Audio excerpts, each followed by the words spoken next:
నమస్కారం అందరికీ. నా పేరు కుస్మా, మా హస్బెండ్ పేరు రూప్సాగర్. మా హస్బెండ్ కి సడన్ గా బ్రీతింగ్ ప్రాబ్లమ్ వస్తే ఒక హాస్పిటల్ కి తీసుకెళ్ళాను, కానీ అక్కడ రికవరీ అవ్వలేదు. మాకు తెలిసిన వాళ్ళు ఉన్నారు, ఒక మా బావగారు వాళ్ళు ఇలా మెడికవర్ లో బాగుంటది ట్రీట్మెంట్, అక్కడ చేయించుకోమన్నారు. మెడికవర్ లో మాకు తెలిసిన ఒక బ్రదర్ ఉన్నారు ఇంటాన్ని. ఆ బ్రదర్ దగ్గరికి వెళ్తే మాధవ్ దేశాయ్ డాక్టర్ గారు బాగా చూస్తారు అన్నారు. మాధవ్ దేశాయ్ సార్ దగ్గరికి వెళ్ళాము. మాధవ్ దేశాయ్ సార్ గారు ఫస్ట్ చూసి చాలా క్రిటికల్ గా ఉంది, వెంటిలేటర్ పెట్టాలి అన్నారు.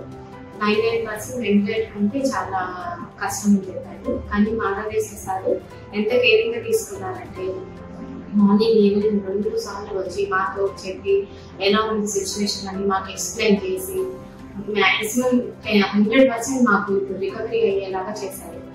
ఇంకా మొత్తం ట్రీట్మెంట్ అన్ని చేసి అన్ని టెస్ట్ చేశారు. మాకు తెలిసింది ఏంటంటే మా హస్బెండ్ కి డయాబెటిక్స్ వల్ల హెడ్ లో బ్లాక్స్ అయినాయి.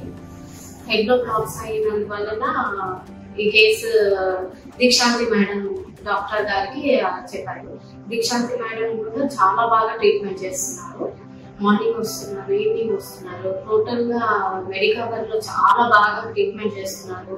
ఈవెన్ స్టాఫ్ అయినా, నర్సెస్ మేడం వాళ్ళైనా, మెయింటెనెన్స్ అయినా, రూమ్స్ విషయంలో కానీ ఎంత కేరింగ్ గా తీసుకున్నారంటే సొంత ఫ్యామిలీ మెంబర్స్ కి ఎలా బాగాలేకపోతే ఎలా ట్రీట్ చేస్తారో అలానే చేస్తున్నారు. మాకైతే చాలా చాలా బాగా అనిపిస్తుంది.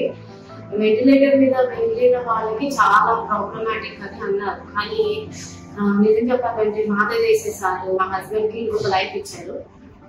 చాలా బాగా మాట్లాడతారు, ఎవ్రీథింగ్ సిస్టమ్ లో చెప్పేస్తారు, టైం టు టైం చెప్తారు. ఇంకా మెయింటెనెన్స్ విషయంలో చాలా ఎక్సలెంట్ గా ఉంది. ఫుడ్ విషయంలో కానీ అన్ని క్లీనింగ్ కూడా చాలా బాగా అనిపించింది. Thanks to Madhav Desai sir and Dikshanti madam and total గా Medicover department and staff members. నమస్కారం.